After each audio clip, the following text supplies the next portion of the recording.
તો રાજકોટના વિવાદિત તબીબ હિના પટેલ ફરી એકવાર વિવાદમાં સપડાયા છે। હિના પટેલની હોસ્પિટલમાં 21 વર્ષીય પ્રસૂતાનું મોત નીપજ્યું। પ્રસૂતાના મોતના પગલે પરિવારજનોએ આક્ષેપ કર્યો કે ડોક્ટરોની બેદરકારીના કારણે પ્રસૂતાનું મોત થયું। હોસ્પિટલમાં ઓક્સિજનના બાટલા પણ ન હોવાનો પરિવારજનોએ આક્ષેપ કર્યો છે।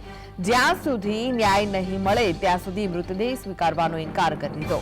ઉલ્લેખનીય છે કે હિના પટેલ અગાઉ 2019માં ગેરકાયદે ગર્ભ પરીક્ષણ મામલે પણ પકડાઈ ચૂકી છે।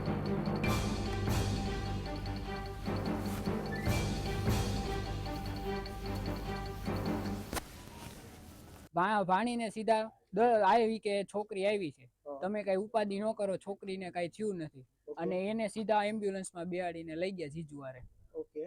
પછીથી બધાય ચાલુ થઈ ગયા, 8-9 ડોક્ટર આવી ગયા માથે। પછી તે ઓક્સિજનના બાટલાય નતા, ત્યારે શું કીધું કે બેનને આંચકી આવી છે। પછી ઓક્સિજનના બાટલાય છેલ્લે કલાક પછી આવ્યા। એમ્બ્યુલન્સ ને પાછા તો અમને શું કહી કે તમને અમે કહેતા હતા સિવિલમાં કે અમને કાંઈ કીધું નથી, અમને એમ કે બેનને કાંઈ નથી, સારું જ છે, સારું જ છે।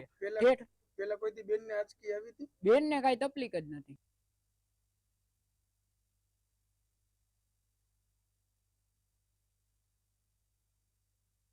હિના પટેલ ફરી વિવાદમાં આવી છે। રાજકોટથી આ મહત્વના સમાચાર મળી રહ્યા છે। હિના પટેલની હોસ્પિટલમાં 21 વર્ષીય પ્રસૂતાનું મૃત્યુ થયું છે।